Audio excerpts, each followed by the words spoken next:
Suscríbete al canal de YouTube de Radio Aijuna y activa la campanita para no perderte de nada. Con todo lo que se dice, ¿qué mejor que pensarlo a fondo? El profe de Martín te desasna con su filosofía de los suburbios. Bien, acá está el profe de Martín, filosofía desde los suburbios. Estamos hablando de los suburbios. Sí, estábamos hablando de los suburbios quilmeños. Los suburbios quilmeños. Claro, porque, bueno, siempre dicen a veces, ¿no? Que a veces hay que poner el micrófono antes. Sí, claro, o en todo momento, güey. Eso la hacía y la Mossad, ¿no? Me estaba contando la historia del barrio El Dorado. Sí, porque, digamos, justamente, mirá, ya empezamos a hablar de otra cosa. Sí, de otra cosa, totalmente. Pero vamos a llevarlo para el lado que tenemos un tema el principal. Barrio El Dorado. Sí, el tema es así. Yo estoy haciendo el doctorado en estudios del conurbano, que implica estudios territoriales, estudios históricos y estudios culturales. Y me he percatado a partir de estudiar esto que pasé 55 años viviendo en los arrabales de los arrabales, digamos.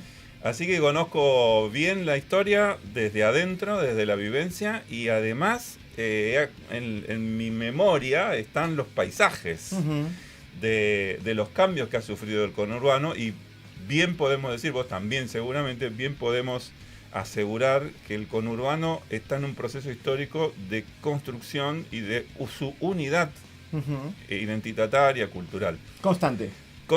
De hecho, cuando yo era chico no había una unidad política llamada conurbano, se creó un poco después, en el gobierno de Alfonsín se creó el AMBA. El área metropolitana. Que tampoco el AMBA termina de ser el conurbano. Era indefinida, era el área metropolitana que se incorporaba a la ciudad de Buenos Aires. Era una especie de extensión no deseada de la mancha urbana, así le dicen los urbanistas,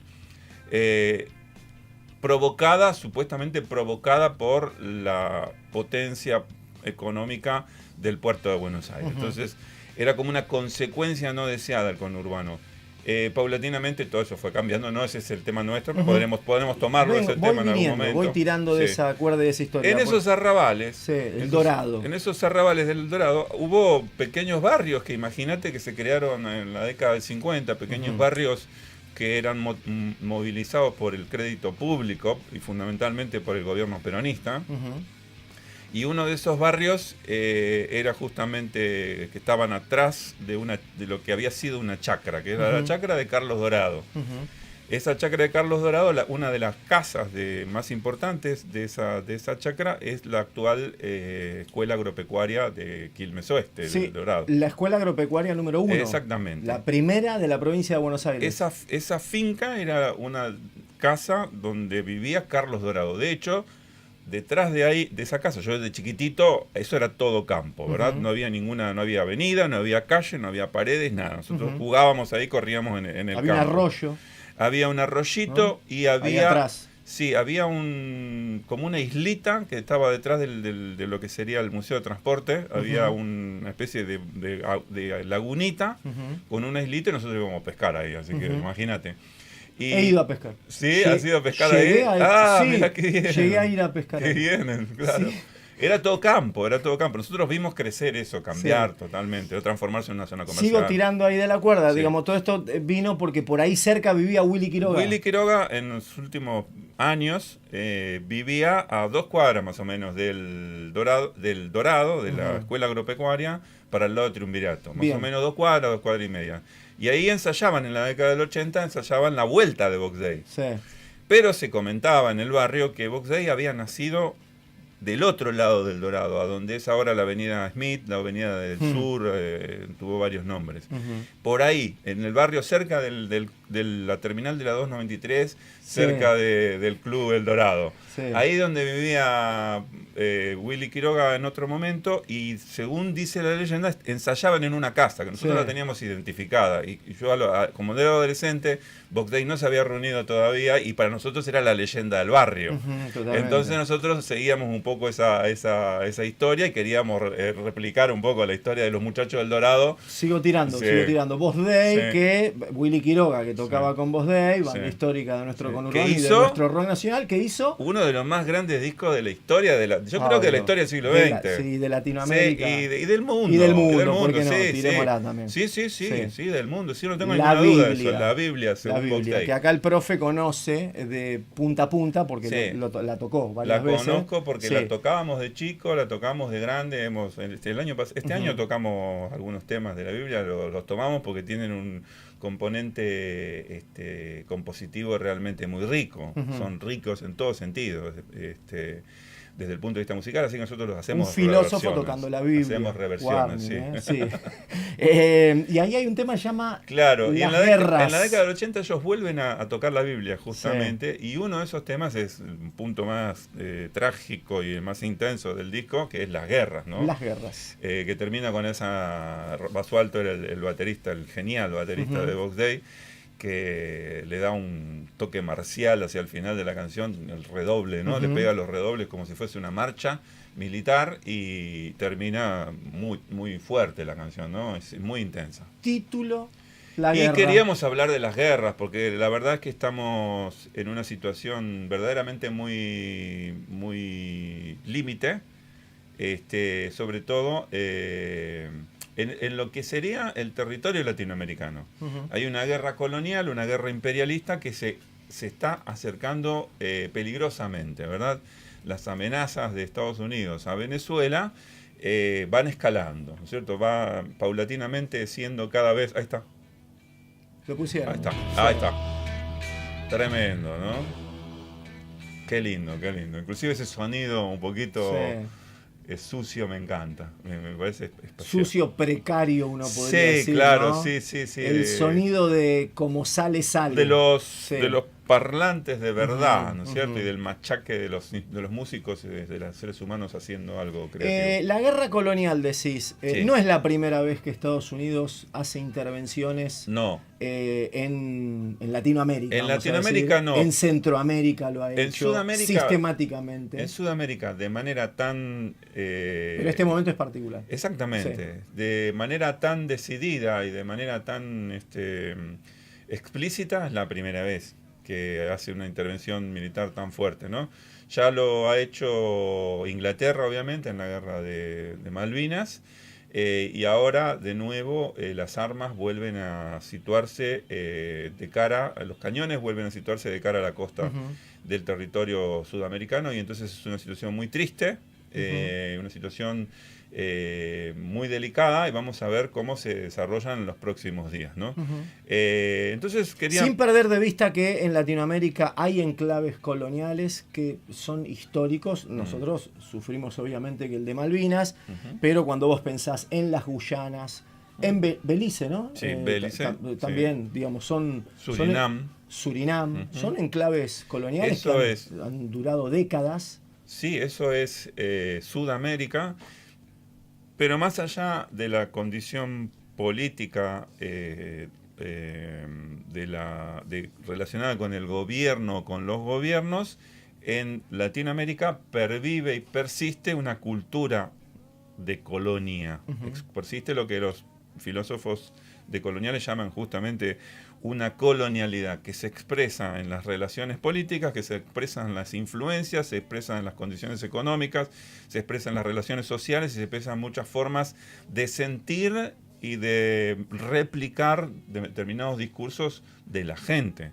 Y a raíz de eso viene mi reflexión de hoy en torno a la guerra, porque recibo un mensaje, en principio muy preocupado yo por la amenaza militar de Venezuela. Hago una publicación según la cual aparentemente un militar norteamericano se queja de que lo están mandando a una guerra que no tiene ningún justificativo.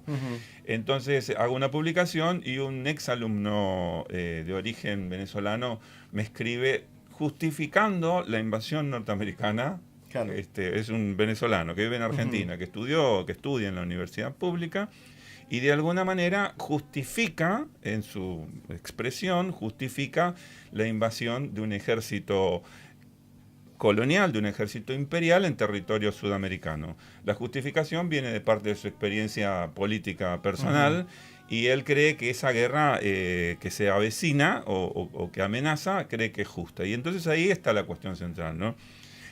En filosofía hace mucho tiempo que se viene reflexionando acerca de esta cuestión, y el siglo XX ha sido un marco bastante extremo para pensar si hay guerras justas o si no hay guerras justas, ¿no es cierto? Esa es la gran cuestión.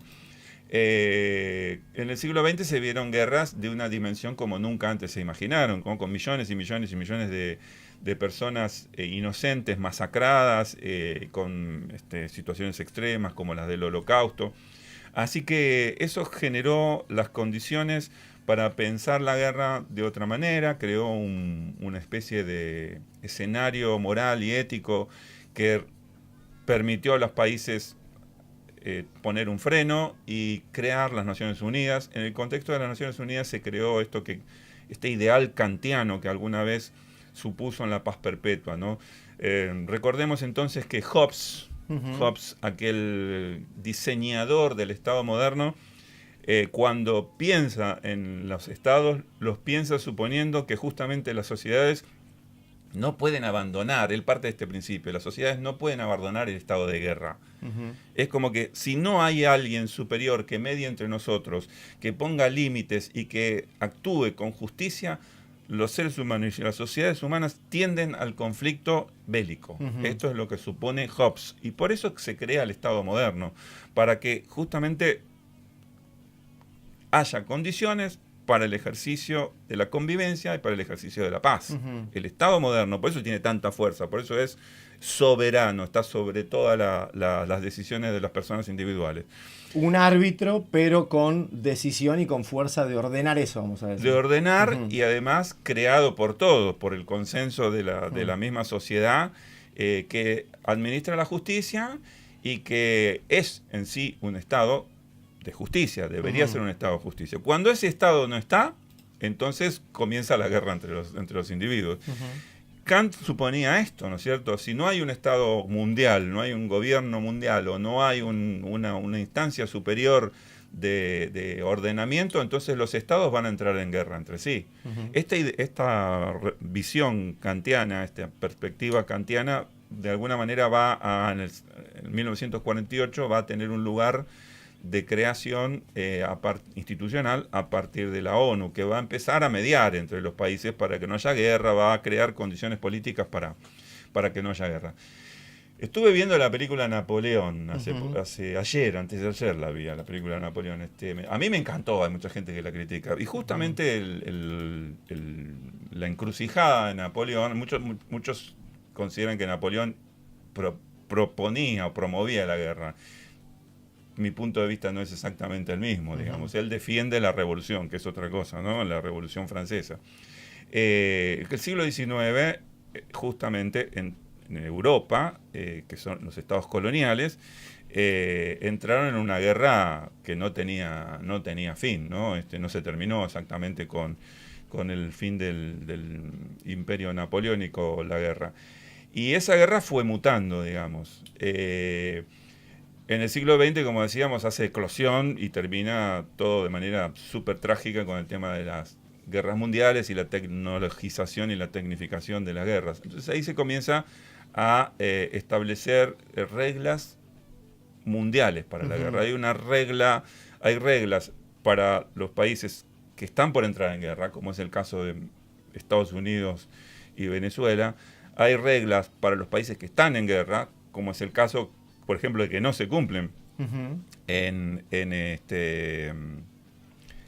casi en ningún lado, pero lo que está pasando en Israel y Palestina es terrible. En Gaza no se cumplen las reglas durante la guerra, y luego hay reglas para después de la guerra.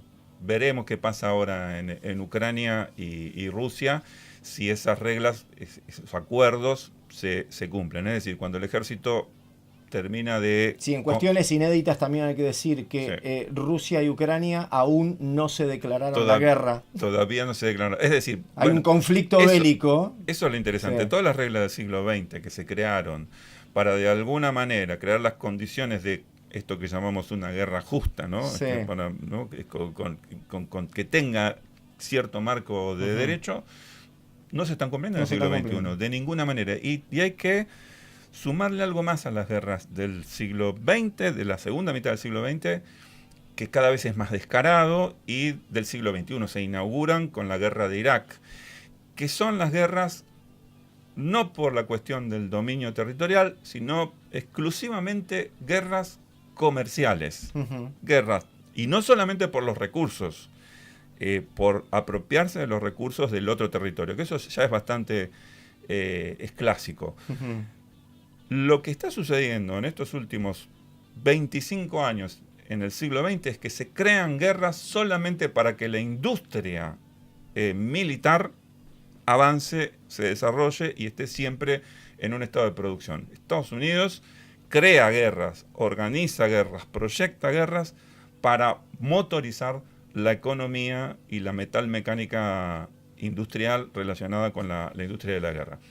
Esto es verdaderamente novedoso dentro del capitalismo, dentro de las guerras del capitalismo, que podemos llamarla así. No son solamente guerras coloniales, no son solamente guerras imperiales, sino son guerras del capitalismo. Es una era de las guerras capitalistas que promueve, que tienen un múltiple propósito.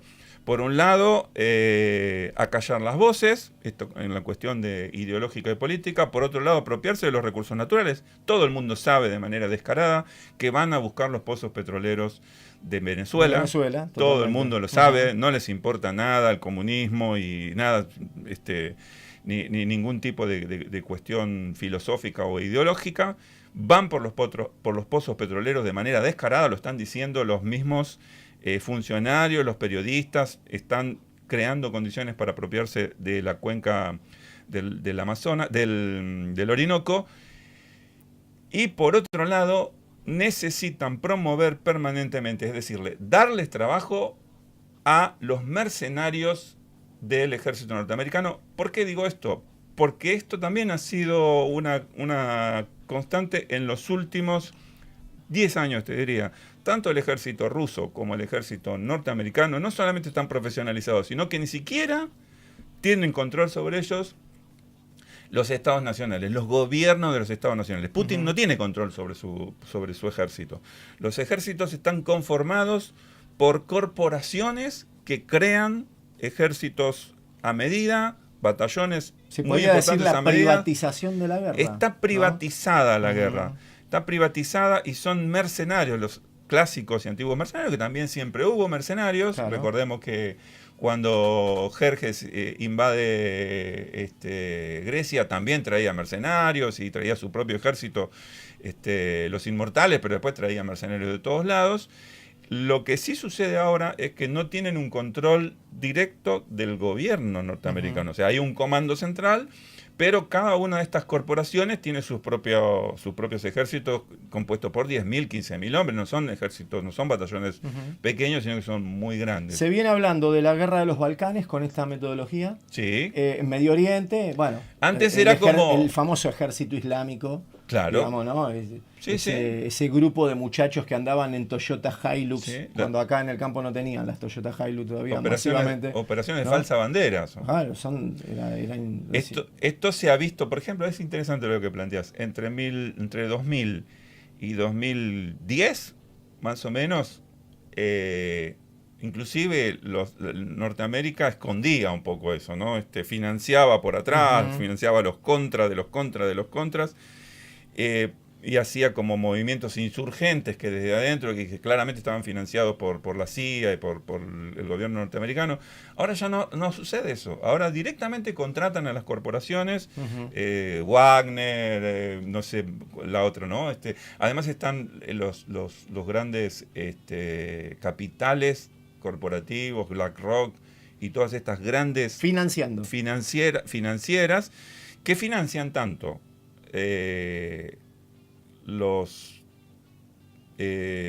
promocionan tanto el sector energético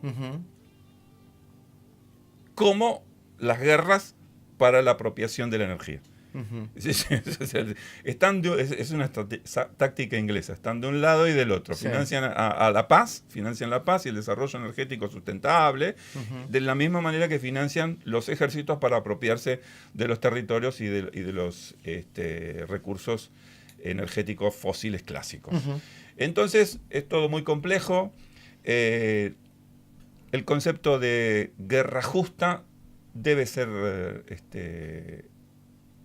seguir siendo estudiado y debe seguir siendo reflexionado, pero no hay justificativo para traer guerra en el continente sudamericano, una guerra imperial, una guerra colonial clásica, pero también una guerra del capitalismo del siglo XXI.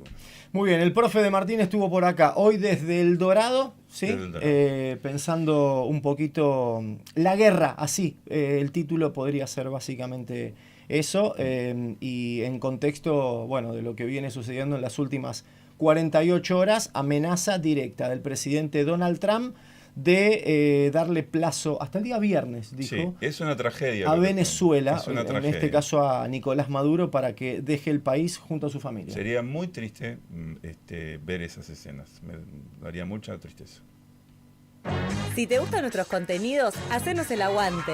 Sumate a la comunidad Aijuna. Tu aporte es fundamental para que la radio siga sonando. Suscríbete en aijuna.fm.